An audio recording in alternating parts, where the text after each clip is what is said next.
Today, we're diving into a really fascinating corner of law, all about a type of deal that is, on paper, perfectly legal and valid, but can still be torn up. We are talking about rescissible contracts. It sounds like a trick question, doesn't it? I mean, if a contract is valid, it should be rock solid. But as you'll see, the law has a pretty surprising answer, and it all boils down to one critical idea: fairness, and what happens when a deal damages other people. So let's get right into it. Okay, here's our game plan. We'll kick things off by seeing where these rescissible contracts fit in the whole family of broken contracts. Then we'll define exactly what they are, look at the specific reasons you can rescind one, understand the rules, learn how to spot a shady deal, and wrap up with the all-important time limit for taking action. All right, to really get what makes a rescissionable contract so unique, we've got to start with the big picture. Let's see where it fits among all the other types of what the law calls defective contracts. Think of these defective contracts on a kind of spectrum, from just a little bit broken to completely shattered. Rescissible contracts, they're right at the top.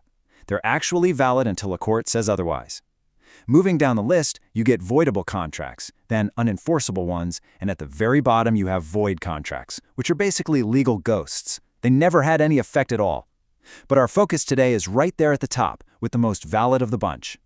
So let's zoom in on our main event. The whole idea of a rescissible contract is pretty cool, legally speaking.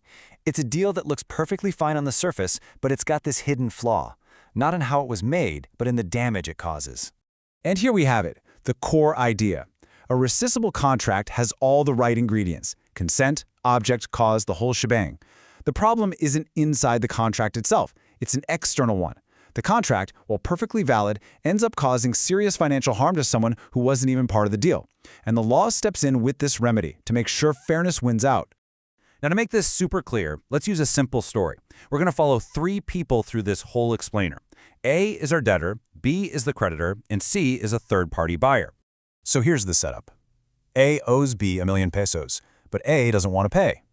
So, to make it look like he's got no money, he sells his only major asset to C. And this right here is the heart of the issue. The sale between A and C, it's a completely legal transaction. They can have a valid contract. The big problem, though, is that this move leaves B, the creditor, high and dry, with no way to get the money he's owed. This is the perfect example of that core conflict, a valid deal that creates a totally unjust result. So, you can't just go around canceling any deal that feels unfair. The law is really, really specific about when you can use this powerful tool. Let's walk through the official grounds. Article 1381 of the Civil Code lays it all out for us. You can rescind a contract made by guardians if it causes a big financial hit to the person they're supposed to protect. Same goes for representatives of absentees. Then there's our classic example: deals made just to cheat creditors.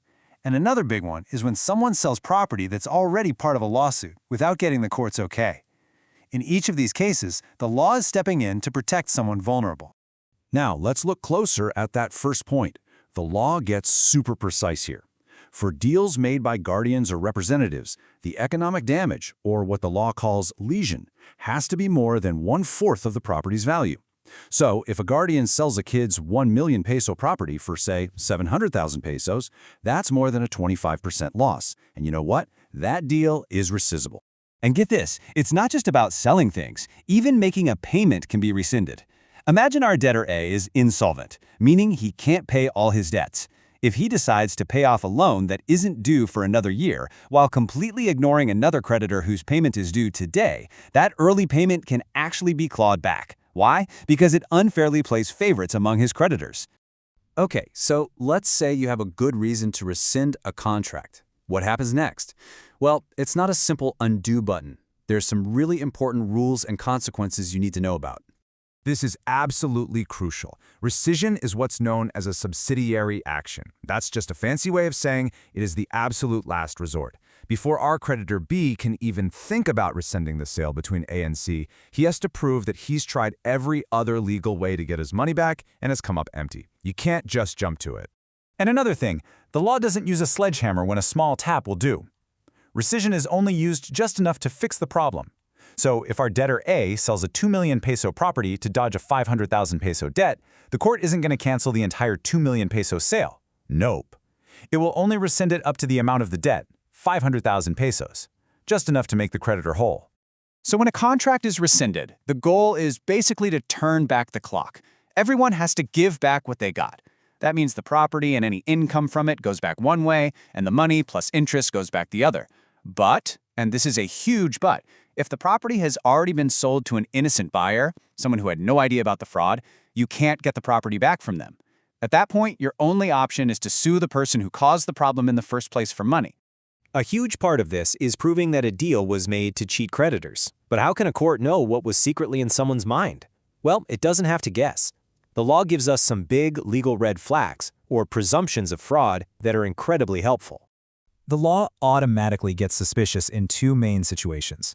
First, if a debtor gives away property for free, like a donation, and doesn't keep enough stuff to pay off their debts, the law just assumes it was a fraudulent move. And second, if a debtor sells their property after a court has already issued a judgment against them, that sale is also presumed to be a sneaky attempt to hide assets from the court. And you know what? Anyone who was in on the scheme is also on the hook. If our buyer, C, knew that A was only selling the property to run from his debt to B, then C is what we call a buyer in bad faith. And if that property can't be returned for some reason, C becomes personally responsible for paying damages to the creditor B. It makes sure that accomplices can't just walk away clean. Finally, let's talk about time. You can't just sit on your rights forever and hope for the best. The law is very strict about this. There's a deadline for filing an action for rescission. The magic number here is 4 years. You generally have 4 years to take action.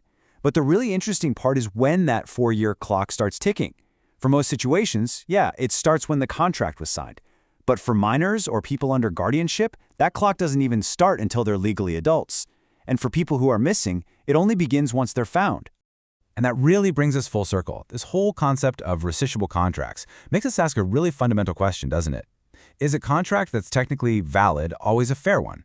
The fact that rescission even exists tells us the law's answer is a clear no. Sometimes justice has to step in to undo a deal that, while legal on the surface, causes real, unfair harm in the real world.